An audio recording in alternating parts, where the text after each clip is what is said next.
সব সরকারি কর্মকর্তাকে বাধ্যতামূলকভাবে বাক্সরে যোগ দিতে হবে।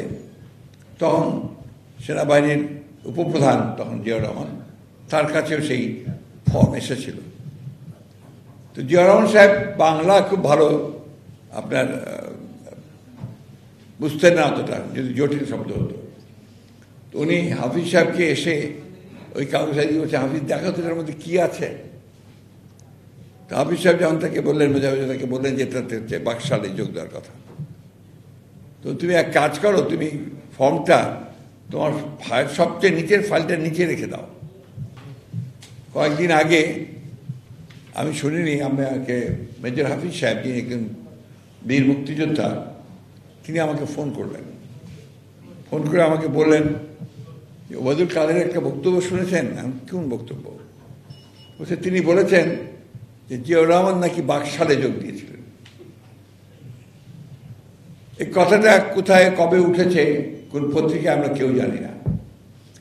তিনি মেজর হাফিজ বললেন যে আমি তখন জিয়াউর রহমানের স্টাফ প্রধান ছিলাম, তার সঙ্গে উনি কাজ করতেন। তখন উনি বললেন যে যখন এই ফর্মটা বাকশাল করার পর্যন্ত সবাইকে ফর্ম দেওয়া হচ্ছে, সব সরকারি কর্মকর্তাকে বাধ্যতামূলকভাবে বাক্সরে যোগ দিতে হবে, তখন সেনাবাহিনীর উপপ্রধান তখন জিয়াউর রহমান, তার কাছেও সেই ফর্ম এসেছিল। তো জিয়াউর রহমান সাহেব বাংলা খুব ভালো আপনার বুঝতেন না অতটা, যদি জটিল শব্দ হতো।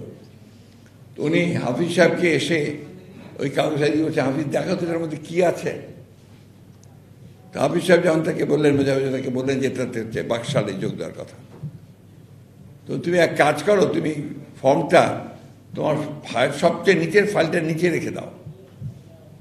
অর্থাৎ তিনি বাকশালে যোগ দেননি। এই যে মিথ্যাচার, এই যে সারাক্ষণ সর্বক্ষণিকভাবে তাকে হেয় প্রতিপন্ন করার যে প্রচেষ্টা, এটা একটা কারণ আছে। কারণটা হচ্ছে তাদের নেতা তাকে মনে করে তারা যে হয়তো জিয়াউর রহমানকে গুরুত্ব দিলে, তাকে মূল্যায়ন করলে তিনি খাটো হয়ে যাবেন। এই যে হীনমন্যতা আছে একটা।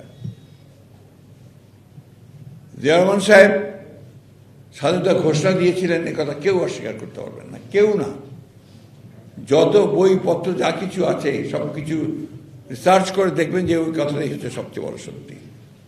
এবং সেই ঘোষণার পরে কিন্তু জাতি ঘুরে দাঁড়িয়েছিল এবং তারা সেই লড়াইয়ে নেমে গিয়েছিল, যারই ফলশ্রুতিতে আমরা দেখেছি যে মুক্তিযুদ্ধের পরেই দেশ স্বাধীন হয়েছিল।